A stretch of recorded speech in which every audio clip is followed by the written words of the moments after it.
Alderney, just 1.5 miles wide and 3.5 miles long, is home to nearly 2,500 people, and today has lots of wildlife in a variety of habitats. But more than 70 years ago, the people and animals were faced with the ultimate threat. The Isle of Wight is about 60 miles in that direction, but the coast of France is just 8 miles over there. So when war came, Alderney and its residents were right in the firing line. Beda Thompson was 12 in the summer of 1940 when the people of Alderney were given just 24 hours to leave the island.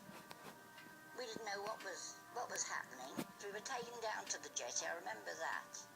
Then we boarded the boat that was there, and then I can remember sort of going on the boat, and as she set sail, my uncle stood on the top singing as we left him.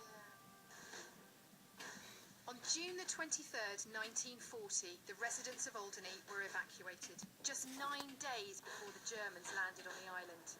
They turned it into a vast concrete fortress with hundreds of bunkers, 31,000 mines, and miles of barbed wire. Trevor Davenport is a military historian. In the peak, which was in 42 and 43, there were probably 3,500 Germans over here. And you've got to add on to that, there were anything between 3,000 and 4,000 forced labourers over here.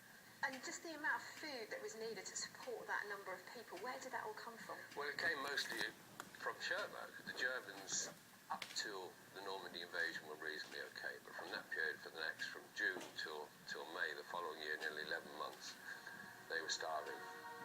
It's thought that having eaten all the livestock and with no supplies, starvation led the occupying forces to look elsewhere for food. When the first islanders returned in December 1945, not only were many buildings destroyed, but much of the island's countryside had been devastated. Much of Alderney's wildlife had gone. The island's bird life had disappeared. Piles of limpet shells were found around the houses. It seemed the Germans had to find food where they could. But one mammal definitely escaped the cooking pot. The greater white-toothed shrew has a defence mechanism to prevent it from being eaten. Roland Gauvin is from the Alderney Wildlife Trust. Well, they have a gland that secretes a chemical that is very unpalatable, and it will put off most mammal predators. So Germans on the island definitely wouldn't have gone for shrew for dinner? You wouldn't want to eat it, you really wouldn't. But the greater white-toothed shrew wasn't the only wildlife that thrived.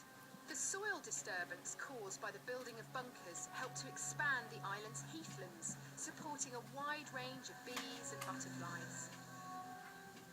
And offshore, well out of harm's way, some gannets had moved in, looking for sanctuary.